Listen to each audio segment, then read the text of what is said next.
Boa tarde, pessoal. Vamos dar início a mais uma aula de prática na dimensão escolar.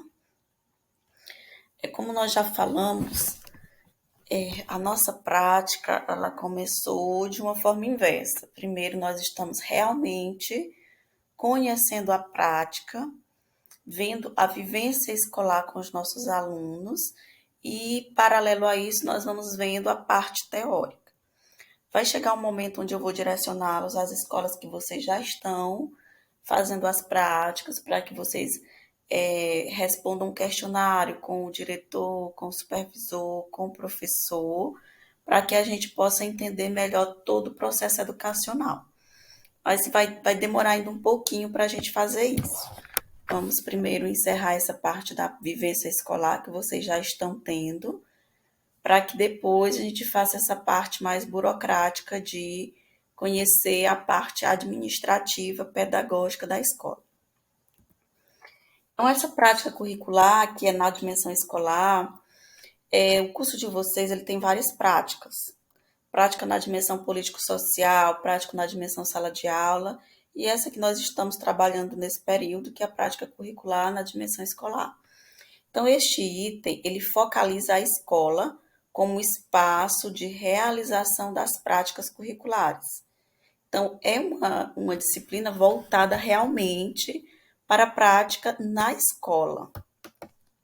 Tanto é que eu tenho que conhecer a parte administrativa e a parte pedagógica. Quando eu falo a parte administrativa, eu falo de diretor, de supervisor, da questão estrutural da escola. E quando eu falo de parte pedagógica, eu falo de supervisor, professor.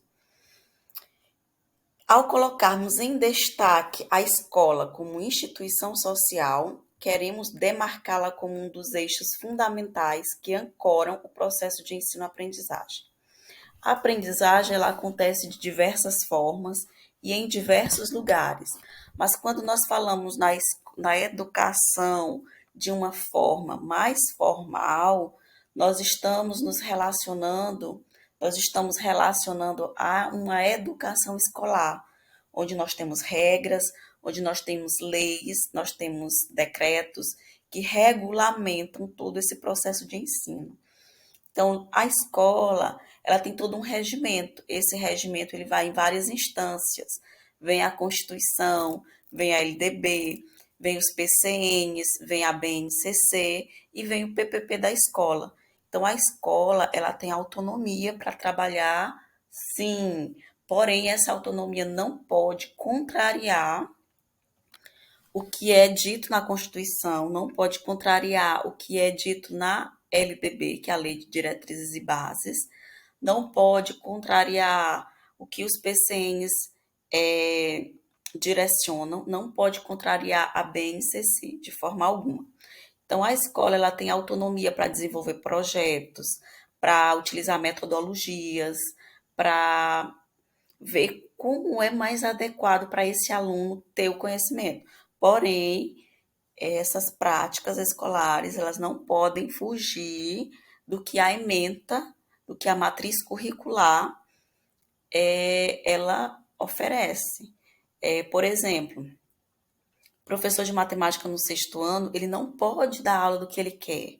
Ele tem que seguir a matriz curricular, ele tem que seguir quais são os conteúdos que devem ser trabalhados no sexto ano. Então, ele não pode deixar de trabalhar o conteúdo que já vem na matriz curricular para trabalhar o que ele acha conveniente. Ele não pode fazer isso. Tanto é que tem toda a questão registro no diário, que o supervisor acompanha. Então, o professor ele não pode deixar de trabalhar o que a matriz curricular pede. A escola é um dos locais privilegiados para a realização da educação sistemática. Quando eu falo de educação sistemática, é uma educação com regras, onde nós temos o ano letivo, que são 200 dias letivos, dividido em horas, se eu não me engano, são 800 horas, que está contemplado na LDB. Então, a escola ela tem que obrigatoriamente oferecer 200 dias letivos Esses 200 dias letivos, eles serão distribuídos também em 800 horas para o ensino fundamental 2. Para o ensino médio, se eu não me engano, são 1.200 horas. Quem é o ensino fundamental 2? É do sexto ao nono ano. Então, a educação ela é sistemática.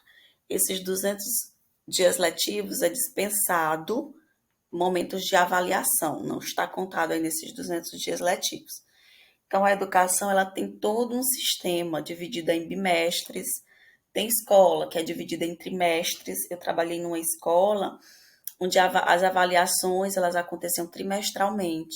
Então, o aluno ele só tinha 3 notas no boletim, que era do primeiro trimestre, do segundo trimestre e do terceiro trimestre. Aí tem escolas que já se organizam em bimestres, que são 4. Então, essa parte a escola pode ter autonomia para isso. Então, a escola é um dos locais privilegiados para a realização da educação sistemática. Como podemos defini-la? Qual a sua importância? Qual a relação entre práticas curriculares e escola? Tem até alguns projetos que alguns pais, eles preferem que o filho tenha educação em casa. Tem um termo chamado para isso, nos Estados Unidos é bem popular. No Brasil, nem tanto. Onde os pais, eles não preferem que o filho vá à escola e eles preferem que a educação seja feita a domicílio,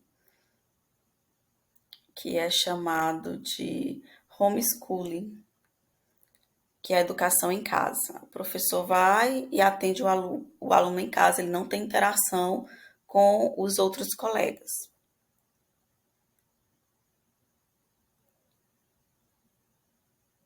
E ele ainda não está regulamentado no Brasil. Ainda é um projeto de lei ainda. Muitas respostas poderiam ser dadas quando questionamos o que é a escola e qual sua função. Não raro, as definições utilizam como critério a relação existente entre a escola e a sociedade, o que entendem por educação, o que esperam que a escola faça, etc. Vejamos algumas definições.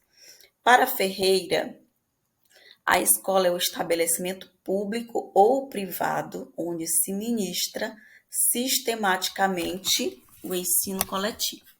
Então, a escola ela pode ser ofertada no âmbito público ou privado. No âmbito público, é de responsabilidade do município, as creches e pré-escola, o ensino fundamental. Já o ensino médio é de responsabilidade do Estado ou da federação. E a escola privada ela tem autonomia para ofertar educação infantil, ensino fundamental, ensino médio. Segundo Telles, a escola é o local, depois da família, é a instituição mais importante em nossa sociedade. Também concordo. Ela não apenas oferece conhecimentos teóricos e práticos, mas também lida com os comportamentos, tanto emocional, social, vocacional e ético. Para algumas crianças e para alguns estudantes, na verdade, a escola ela se tornou a instituição mais importante, acima da família, pois muitas vezes a família ela não está mais cumprindo com o seu papel social. Os pais, eles trabalham, eles não têm vivência com seus filhos ficam sozinhos ou com parentes, e a escola, então, toma partido da família e da própria escola. Porque é o jeito, não porque ela queira, porque é o jeito. É o jeito dar conta da parte social, vocacional, ética, religiosa. É o jeito a escola dar conta de todos esses comportamentos, já que a família está e é muito ausente. Não vamos generalizar.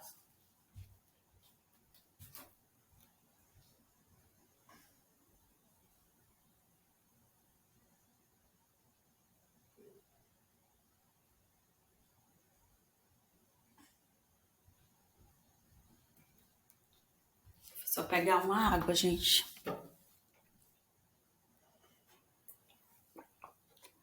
Mazeto diz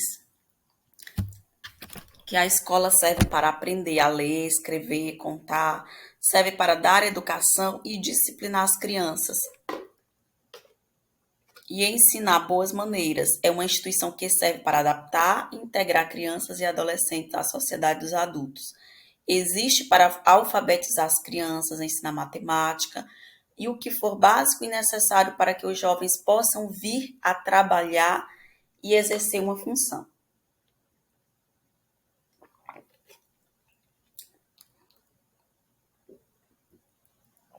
Também acontece tudo isso, só que a escola hoje ela já ganha uma dimensão bem maior. Macedo continua dizendo que é um órgão do Estado, a escola é um órgão do Estado, voltado para a alfabetização da população, para o ensino dos conhecimentos básicos de matemática, geografia e etc., que foram produzidos pela humanidade em sua história. A escola ensina a localizar diferentes países, trabalha informações sobre o nosso país, quem somos, população, costumes, crenças, histórias, alimentação, indústria, educação e principalmente transmite ideias, valores, políticas e diretrizes que interessam ao governo. Rodrigues diz que a escola deve transmitir o saber necessário para que os alunos desenvolvam habilidades e potencialidades pessoais de sua classe, contribuindo para a sua transformação social desejada. O fundamental é que a escola habilite o estudante a operar com instrumentos necessários à sua vida profissional, social, política e cultural.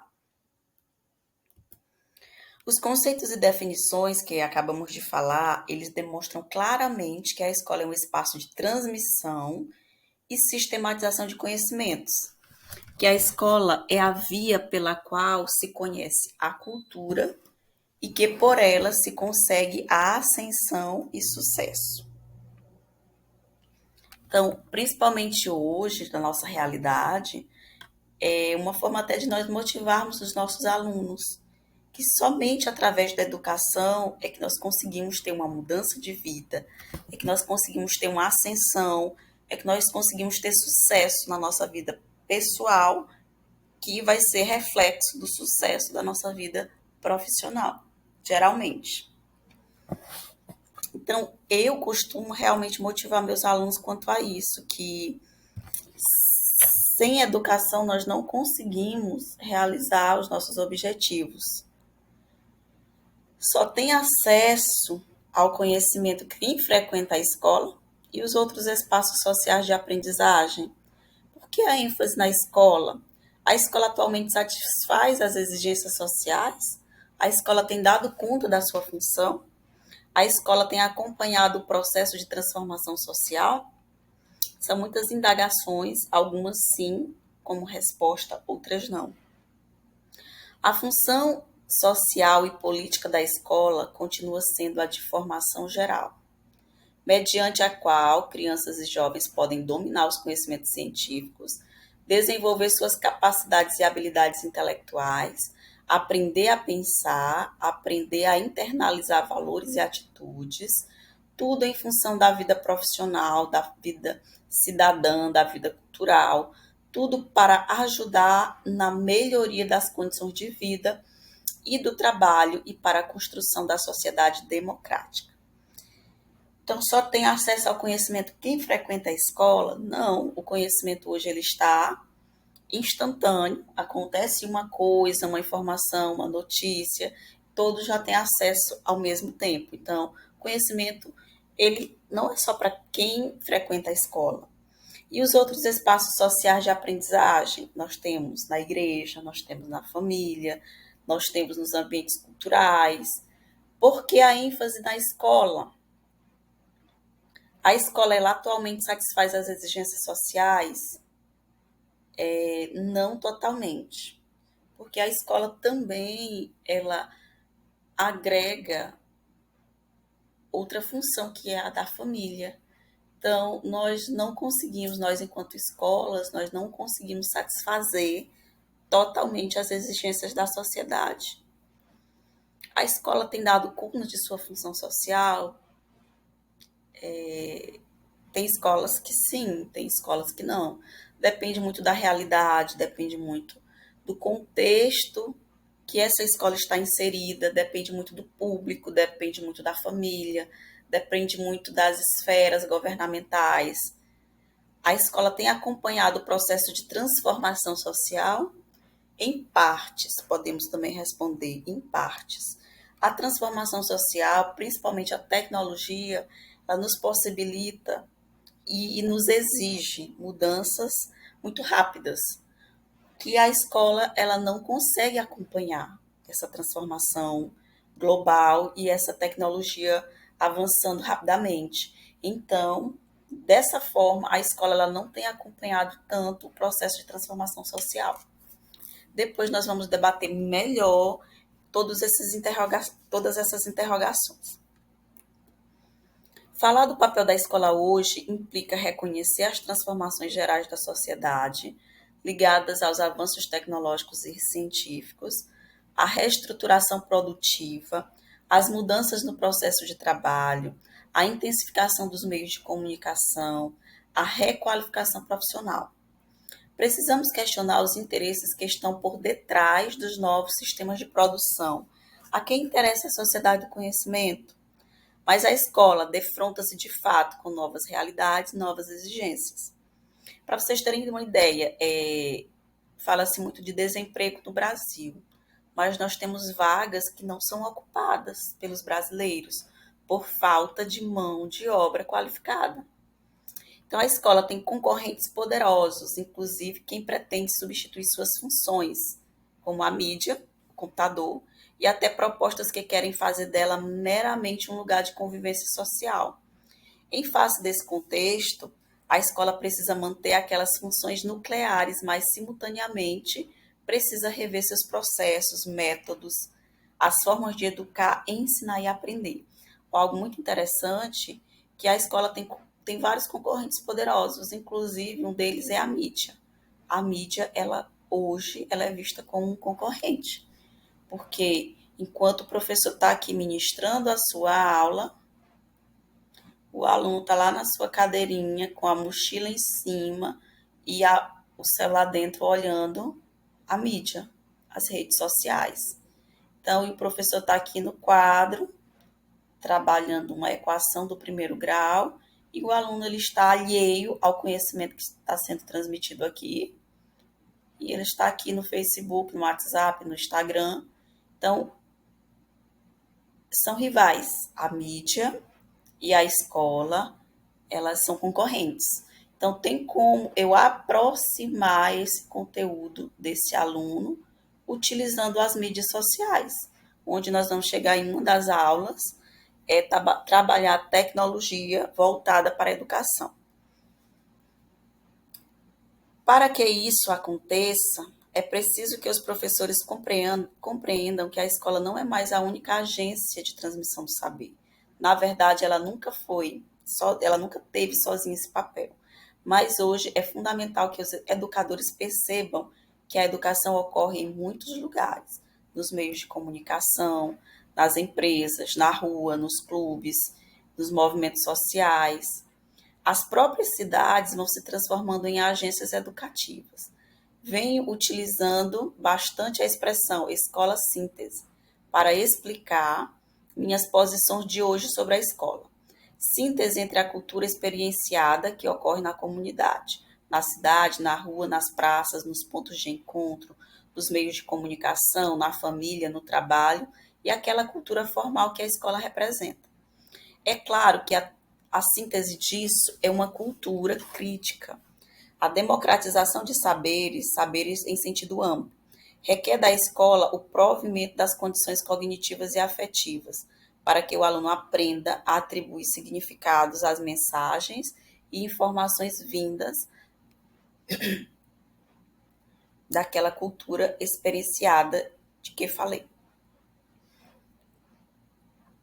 Na escola, os alunos aprendem a buscar informação na cidade, na TV, no rádio, no jornal, no livro didático. no vídeo, na internet, adquirem os elementos cognitivos para analisar criticamente essa informação e dar-lhe um significado pessoal. Dizendo isso de outro jeito, a cultura experienciada do aluno hoje é como um mosaico, é uma informação fragmentada, lacunar, desordenada. O que faz a escola? Ela ajuda o aluno a organizar e estruturar todas essas informações. A informação domina, o conhecimento liberta, desde que saibamos adotar os alunos dos meios de pensar. Adotar os alunos dos meios de pensar, dos meios de buscar informação, de modo que o aluno desenvolva suas capacidades de receber e integrar informação, mas também de produzi-la, de criar conhecimento, na condição de sujeito do próprio conhecimento. Gente, que texto interessante. Ele foi escrito por Libânio, citado por Costa em 2003, nós estamos em 2021. Olha quantos anos esse texto foi escrito e ele é muito atual. As informações elas chegam para os nossos estudantes de todas as formas. E vai caber à escola o quê? Orientar, organizar esse conhecimento, essa informação, para que o aluno possa, então, receber esse conhecimento, essa informação e criar o seu próprio conhecimento, se tornando um sujeito, o protagonista desse conhecimento. Então, eu achei muito interessante esse texto de Libânio, apesar de ter muitos anos já escrito, mas ele é muito atual. E a escola, nesse âmbito, ela precisa se refazer, ela precisa se reinventar, porque a tecnologia está aí, as mídias estão aí, o avanço é cada vez mais rápido, e a escola precisa se aproximar a todas essas transformações que acontecem para que ela resgate esse aluno, para que ela consiga manter esse aluno focado, então, nos conhecimentos que são transmitidos na escola. O ensino e a aprendizagem não podem ser pensados apenas no ambiente escolar, mas é na escola que podemos potencializar essas aprendizagens. Sendo assim, podemos aproveitar a potencialidade sistematizadora da escola para realizarmos práticas curriculares que tragam em seus conteúdos a dinâmica social e as suas demandas. Os temas de relevância social, o cotidiano da comunidade, as temáticas difíceis de abordar, o currículo oculto, as demandas do bairro, devem adentrar na escola e assim serem discutidos e problematizados.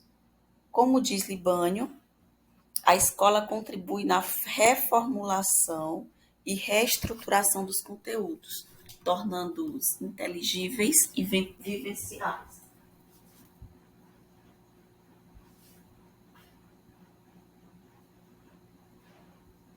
Nós podemos citar um modelo de escola que trabalha essas questões que Libânio cita aqui, como as escolas do Estado. Aqui nós temos o modelo de Alindina, que é a escola integral, onde eles potencializam vários projetos de relevância social, do cotidiano da comunidade, onde tem os alunos protagonistas, e que eles são líderes, que eles se envolvem nos projetos, que um turno é aula, no outro turno são projetos, são reforços. Então, assim, vem tendo um resultado muito bom. O resultado vem sendo muito bom na nossa cidade para os alunos que estudam dessa instituição, ou que estudaram. Inclusive, aqui nós temos o Cleiton, não sei se ele foi aluno já desse modelo. Eu tenho uma aluna do primeiro período que ela está conosco nesse projeto de aulões nos sábados. Ela está no primeiro período e eu a convidei para estar conosco nesse projeto. E ela foi aluna de lá, foi aluna protagonista, e ela também está arrasando como todos vocês. E eu percebi muito que ela tem muita desenvoltura assim, porque ela foi aluna protagonista daquela escola. Inclusive, ela me disse que tinha sido aluna protagonista. A caracterização da escola. Depois vocês vão voltar às escolas e vão ver todo esse processo de caracterização, de estruturação, a caracterização da escola. Nós temos os fundamentos sociológicos da escola, os fundamentos filosóficos, até nós estudamos. Vocês tiveram a disciplina de Sociologia da Educação, também tiveram a disciplina de filosofia da educação, que foi até comigo. Então, os fundamentos sociológicos, a escola tem funções sociais específicas que levam a ser um espaço no qual as atividades, na maioria das vezes, não correspondem à sociedade. Então, muitas vezes, nós temos o distanciamento, então, da escola com a sociedade, com a vivência e com a realidade. É por isso que muitas vezes fala-se, o aluno fala, mas eu vou usar isso em quê na minha vida? Porque é muito distante. E eles falam isso não é só em matemática realmente é o que eles mais falam, mas eles também pensam pelas outras áreas, pelas outras disciplinas. Então, nós precisamos aproximar esse conhecimento a uma realidade. Os fundamentos filosóficos, aqui nós temos, professora, por que o secretário de Educação não é um pedagogo e sim um político nomeado para manter acordos partidários que visam só o futuro político dos governantes? Já para a diretoria, Zezinho, então aqui nós vemos um enquadramento de ideias. O Zezinho já vem com a sua crítica e a professora já repreende. Então, a filosofia da educação é que direciona a ação educativa. É, pois, por meio de reflexão sistemática, profunda e global dos problemas da educação que o educador identifica a finalidade da ação educativa. Eu, enquanto educador, eu devo usar meios que potencializem, sim, a visão crítica do aluno, o pensar, o refletir, o avaliar, o analisar e o impor. Por que não o impor? Quando eu imponho, quando eu critico, essa crítica ela não pode ser só destrutiva, só uma crítica de apedrejar, mas ela também pode ser uma crítica de acrescentar, de contribuir para o crescimento. Os aspectos formais da escola. A escola é constituída de professores, diretores, coordenadores, secretários, inspetores de alunos, serviços gerais, etc. Os alunos eles são divididos em séries, como vocês já sabem. A estrutura escolar, nós temos prédios adequados a um bom trabalho, como educativo, com salas, galpão, praças de esportes, sanitários, etc. Nem todas. Essa realidade aqui ainda está um pouco distante para a gente, né? Quase nenhuma escola aqui tem quadra de esporte, tem uma boa... Vocês puderam perceber que as escolas elas não têm uma boa estrutura. As escolas de Pedreiras, elas não têm uma boa estrutura. As diretrizes dela, praticamente todas foram reformadas na gestão passada e na gestão atual também já foram reformadas. E as de Pedreiras já vem anos que não tem-se uma reforma, o máximo que acontece é uma pintura. Então, nós temos esses problemas estruturais nas escolas aqui de Pedreiras. A clientela escolar deve organizar um banco de dados que contenha o máximo de informações dos alunos. Então, a escola ela tem um banco de dados dos alunos, nome completo, endereço, pai, mãe, idade, tem todo esse banco de dados. A escola ela deve contar com uma estrutura funcional, onde precisa se organizar em termos de melhor utilização de seus recursos humanos, mantida pela interação social entre seus componentes. Seria adequado que toda a escola tivesse uma praça de alimentação, uma quadra de esportes, um ambiente arejado, um ambiente acolhedor.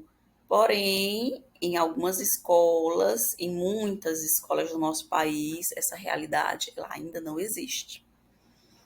A caracterização da proposta pedagógica da escola. É o padrão de referência, que é a lei número 9.394/96, no artigo 1º. Vocês sabem que lei é essa? 9.394/96? É a LDB, que eu acabei de falar, a Lei de Diretrizes e Bases da Educação, LDB. Então, a educação, nessa lei, no seu artigo 1º, abrange os processos formativos que se desenvolvem na vida familiar, nas manifestações culturais, etc. Muitas leis, muitos artigos da LDB caem em concursos públicos. Todo concurso público para professor cai pelo menos 10 questões de LDB. Eu amava estudar LDB, inclusive eu até trabalhei uma disciplina sobre LDB, onde eu aprendi muito. Caracterização dos objetivos da escola. O objetivo da escola é formar cidadãos. Qual é o objetivo da escola, gente? Formar cidadãos capazes de ler o mundo, produzindo discursos orais ou escritos adequados a diferentes situações enunciativas, compreendendo o que está escrito e o que está subentendido, é a interpretação. Numa leitura que consegue selecionar conteúdos, inferir interpretações e antecipar significados nos mais diferentes gêneros. Caracterização do currículo escolar. O que é o currículo escolar? O currículo escolar é o que direciona o que a escola deve ensinar. O que deve ser ensinado no primeiro ano do ensino fundamental? O que deve ser ensinado no segundo ano do ensino fundamental? O que é ensinado na escola A é ensinado na escola B, é ensinado na escola C, porque todas elas têm que obedecer ao currículo escolar. Então, os currículos do ensino fundamental e médio devem ter base nacional comum, a ser complementada e, em cada sistema de ensino e estabelecimento escolar, por uma parte diversificada, é onde entra a autonomia da escola, exigida pelas características regionais e locais da sociedade, da cultura, da sociedade e da clientela. Então, isso aqui está na Lei 9.394/96, que é LDB, no seu artigo 26. Vocês sabiam uma parte do currículo? Vocês sabiam que o ensino religioso nas escolas, ele é obrigatório. A escola tem a obrigação de oferecer o ensino religioso. E esse ensino religioso, ele tem que ser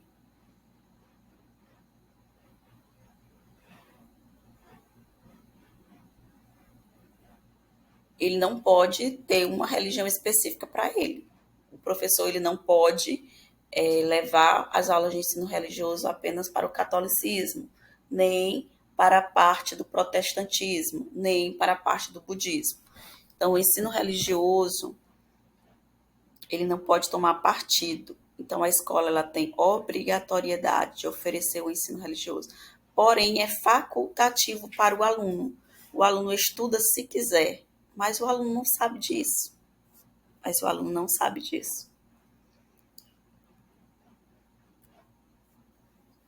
Nós vamos estudar sobre a LDB, mais detalhadamente sobre o currículo. Caracterização da clientela. Quem é a clientela? Quem são os nossos alunos? Eles são caracterizados nível socioeconômico, rendimento escolar, hábitos de estudo, o aluno diante de si, o aluno diante da sociedade, o aluno em a vida religiosa. Então, assim, dependendo de vários fatores desse, a escola ela é classificada como um nível bom ou um nível médio, regular ou baixo. Depende muito do nível socioeconômico, de onde a escola está localizada. Então, depende do bairro, depende dos alunos, onde esses alunos moram. Então, quanto mais carente o bairro for, menor vai ser o rendimento desses alunos, não generalizando, mas a maioria sim, a maioria das vezes sim. Porque são alunos carentes, que as famílias também não tiveram acesso a todo o processo educacional. Muitas famílias são analfabetas, não conseguem acompanhar os seus filhos, não conseguem exigir dos seus filhos, nem dar suporte a seus filhos. Então, o nível das escolas ele vai depender muito disso, muito do contexto. Caracterização dos recursos e da estrutura funcional da escola. Parte da escola tem os recursos humanos, pessoal, onde eu falo de recursos humanos é o pessoal. Tem o pessoal administrativo, secretários, pessoal técnico, pessoal docente, os recursos materiais, papel, tinta, pincel, os recursos financeiros, toda a escola, de acordo com a quantidade de alunos. Ela envia o número de alunos para o governo federal e o governo federal retorna um valor para a escola de acordo com a quantidade de alunos. Esse valor agora é anual, cai uma vez na conta da escola, para que a escola gaste com as suas despesas pessoais, comprar papel, comprar material de limpeza, comprar esses materiais básicos. Os prédios escolares, geralmente, eles são alugados. Muitas escolas não têm o seu prédio próprio, é o que dificulta também o processo de reformas. E o material didático, que também os livros, eles são doados, eles são ofertados pelo governo federal. Então, a cada 4 anos, o livro é trocado. E esse livro, ele é escolhido entre os professores do município. As editoras vêm, tem um dia que os professores vão se reunir e os professores de matemática chegam a um acordo e escolhem qual vai ser o livro usado durante esses 4 anos. Os professores de português se reúnem e decidem qual vai ser o livro de português utilizado durante aqueles 4 anos. Então, essa foi a nossa aula de hoje, com a parte de estruturação, que acredito que muita coisa disso vocês já sabiam. As nossas próximas aulas, a gente tem muita aula ainda, não se preocupe. Nós vamos ver sobre a LDB, nós vamos ver o planejamento, nós vamos ver o currículo escolar. Tem muita coisa ainda para a gente estudar.